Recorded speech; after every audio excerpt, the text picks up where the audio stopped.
Now, if you know me and the projects in these production courses I've done, you'll recall my several projects based on cars, trains, even trains with faces.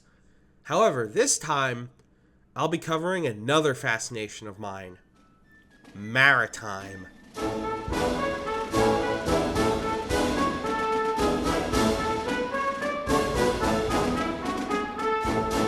The question that any enthusiast for any form of transport gets is the ever iconic, which one is your favorite? Well, to answer, my favorite maritime vessel is the SS American Star. Yeah, that's not a joke, but you may be wondering, how did it become this abandoned, colossal, rusting hulk sunk beneath the waters of the Canary Islands?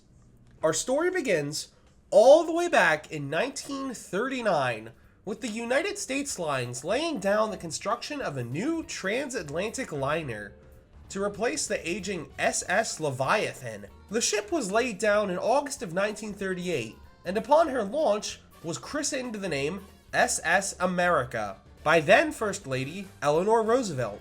Before she even undertook her maiden voyage, the ship would meet with its first of many levels of unfortunate fate, as she was launched on August 31st, 1939. If you know your history, you would know what happened the very next day. As the conflict in Europe began, America would stay neutral, and SS America would undertake its maiden voyage, launching from New York to San Juan, Puerto Rico.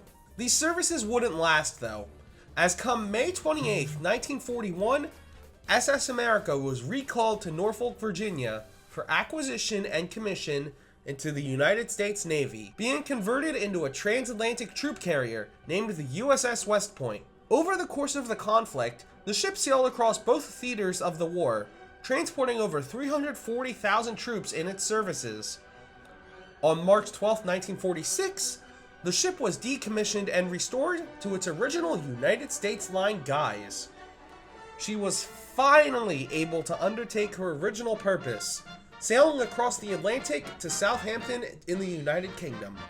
She would do this alone for many years, but come 1952, she would soon be joined by her larger, younger sister, who became the fastest transatlantic liner in history, the SS United States. Remember that name, we'll come back to her. Unfortunately, come the mid-1960s, SS America's purpose was beginning to fall further and further out of favor.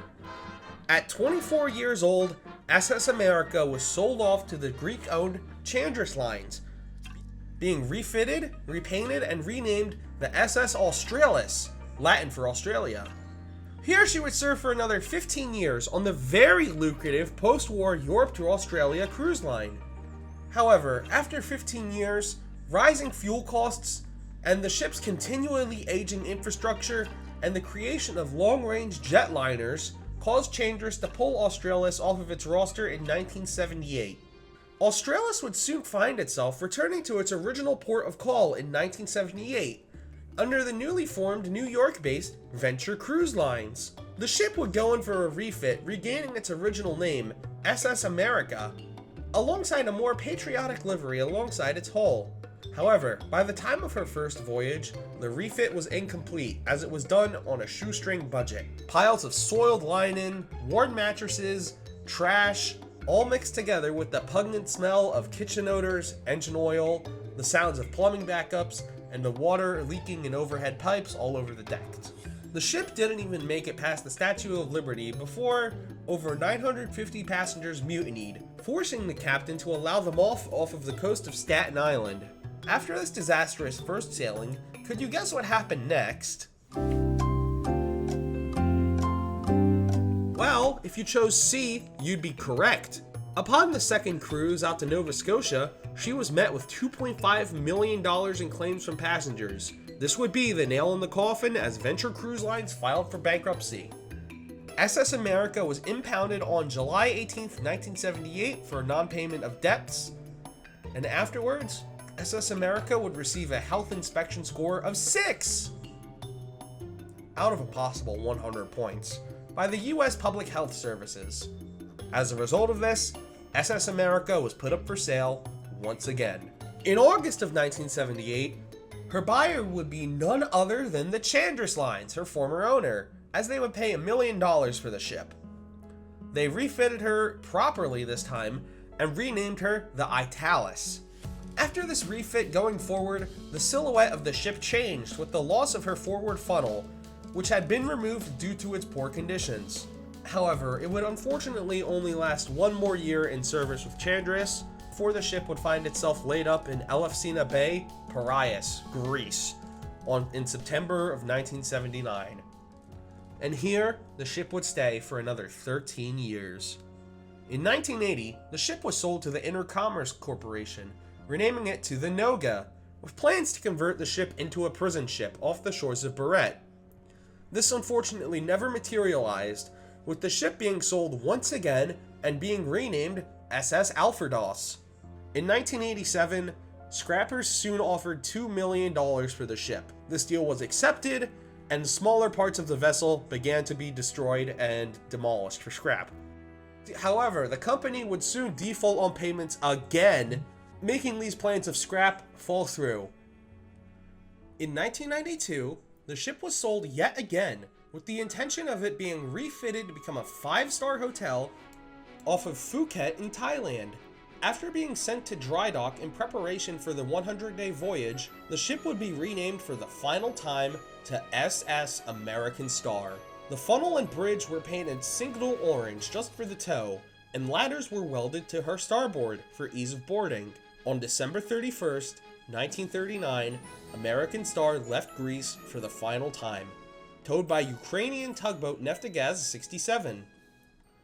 Disaster would strike on January 16, 1994, as American Star and Neftagaz 67 sailed into a thunderstorm in the Atlantic. Fierce waves and storms battered the two liners, when all of a sudden, the tow lines broke. The liner tossed and turned in the Atlantic with no direction. Several crew members were sent aboard the American Star to reattach the emergency tow lines, but ultimately, this would prove unsuccessful. The crew aboard the American Star had to be airlifted and leaving the ship adrift in the Atlantic for 2 days as a ghost ship. At 6:15 a.m. on January 18th, the ship would run aground onto a sandbank at Playa de Garci, off the west coast of Fuerteventura in the Canary Islands. Whilst discussions amongst the ship's owners, the towing firm, and the insurance companies were underway, the ship was left to nature, the harsh winter waves of the Atlantic slamming into the port side of the ship. 48 hours later,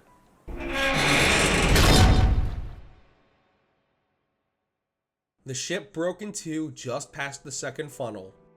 The ship would be declared a total loss on July 6, 1994, and was abandoned, left to be reclaimed by nature.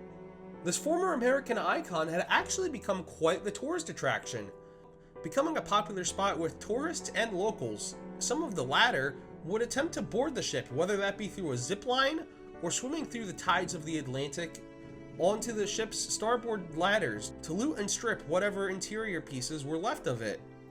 Unfortunately, some would lose their lives while doing this.